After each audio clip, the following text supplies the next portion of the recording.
नमस्कार साथियों। आ, मैंने चलने के बारे में बहुत सारी बातें करी हैं। आज हम बात करेंगे कि बिना चले कैसे कैसे 4 किलोमीटर 3 किलोमीटर के चलने के फायदे लिए जा सकते हैं।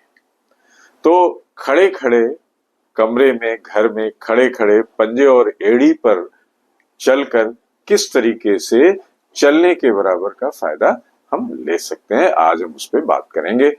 तो टॉपिक है how to walk on toes and heels while standing in your room, in your balcony.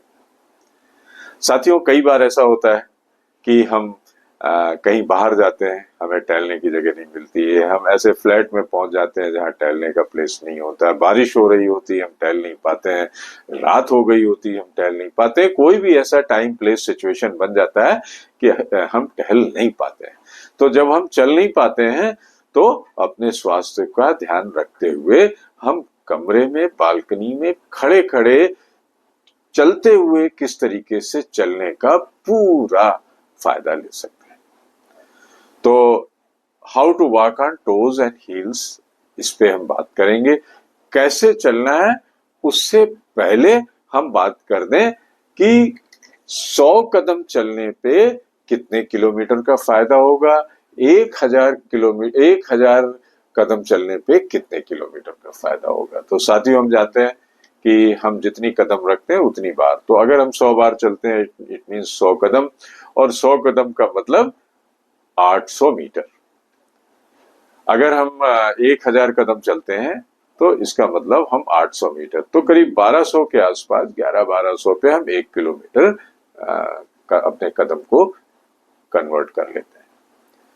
तो घर में भी खड़े खड़े हम जितने कदम ये चलेंगे एड़ी और पंजों के बल, उतने मीटर का हम फायदा ले पाएंगे। दूसरी चीज, इसको, इस टेक्निक को बताने से पहले मैं बता दूं कि इसके बेनिफिट्स क्या है। तो बेनिफिट्स क्या है? सबसे पहला तो इसका एड़ी और पंजों के बल चलने से पहला बेनिफिट होता है कि हमारी काफ्स वीकनेस कमजोर होती, मजबूत होती है। जो हमारे पिंडलियां जो होती हैं पैरों के नीचे पार्ट में, तो उनमें थोड़ा सा जो कमजोरी आती है, तो वो मजबूती प्रदान करता है ये एड़ी और पंजों के बल चलना। It strengthens our calf muscles. दूसरा है, जब हमें बैलेंस इश्यूज होने लगते हैं, बैलेंस इश्यूज का मतलब कोऑर्डिनेशन में कहीं कोई कमी और हम ठीक से खड़े नहीं हो पाते हैं, तो it improves balance and coordination issues. तीसरी चीज है इसका फायदा, वो है फ्लैट फीट वालों को, कि जिनके पैर जो तलवे हैं फ्लैट हैं, उनमें जो है जो आर्क जो है उसको मजबूती प्रदान करता है। It helps strengthens the arch of your foot. और चौथी चीज है द प्लांटर फैसिलिटीज। इसमें एड़ी और पंजे के बल चलने से हमारी काफ मसल मजबूत होती हैं, दर्द से छुटकारा मिलता है, और हमारे बॉडी पे जो हमारे जो पैरों का जो वजन बैलेंस करने की ताकत है वो बढ़ जाती है। और पांचवी चीज कि जो हमारी नी और एंकल की प्रॉब्लम होती है वो खत्म होने लगती है। It enhances the muscle strength and stabilities and it gives relief from the knee pain and ankle problem. तो ये फायदा है। अब आइए जानते हैं कि कैसे इसको हम शुरू करते हैं और कैसे करते हैं। How to walk on toes and heels while standing. तो फर्स्ट, पहली चीज है, you have to maintain balance. कैसे? एक stand on a flat surface and keep your body balanced। बिल्कुल एक तो सपाट जमीन पे खड़े होइए, अपनी बॉडी को बिल्कुल बैलेंस करिए। अगर नहीं हो पा रहा है तो किसी दीवार के पास खड़े होइए, तो सीधा खड़ा हो जाइए। दूसरा स्टेप, खड़े होने के बाद आपको शुरू करना है वॉकिंग ऑन टोज, पंजों के बल चलना है। तो पंजों के बल चलना है तो बट नेचुरल है, पंजों पे खड़े हो जाइए बैलेंस करके, जैसे आप उचक के खड़े होते हैं। पंजों के बल खड़े होके आगे की तरफ चलिए, स्टेइंग ऑन योर टोज। जितनी बार चलेंगे, जरूरी नहीं है कि आपका स्टेप ही वो पूरा हो, आप जितनी बार पंजों को शिफ्ट करेंगे उतने कदम माने जाएंगे। तो आप आगे चलिए। फिर तीसरा स्टेप, वॉकिंग ऑन हील्स।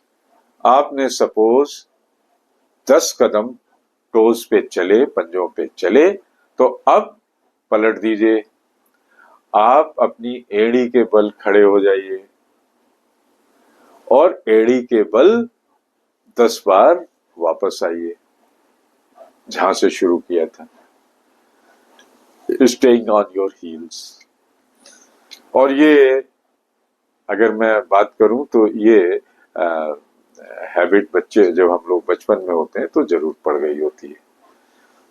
तो ये पंजों के बल चलिए आगे, हील के बल चलिए पीछे, और आप ये जितनी बार कमरे में, होटल रूम में या जहां पे भी फ्लैट में जितने बार ये करते हैं, आप ये मान लीजिए उतने कदम का आपको फायदा मिलने वाला है।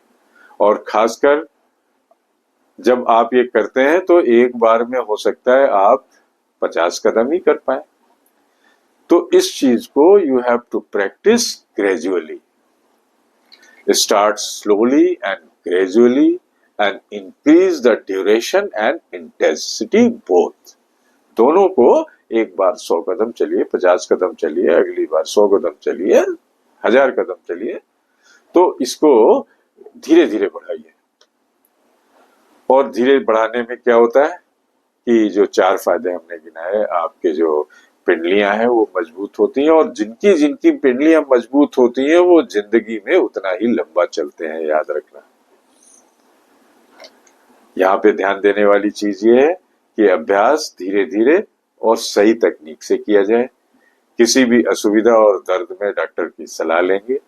शुरू में किसी सपाट और सुरक्षित जगह पे अभ्यास करेंगे, और साथ में जूते सही पहनेंगे। यहाँ पे पंजों के बल खड़े होने का मतलब ये नहीं है कि आप नंगे पैर ही करेंगे। जूते एक सेफ फुटवियर पहने, उचित फुटवियर पहने, जिससे कि आपके पैरों की सुरक्षा हो। और जूते पहन के ही पंजे और एड़ी के बल चलना है। तो नमस्कार साथियों, आशा है ये आपके लिए लाभप्रद होगा। आपको याद दिला दें, चैनल के सब्सक्रिप्शन के लिए @Mr. Sudeep 104 को जरूर शेयर एंड सब्सक्राइब करें। फिर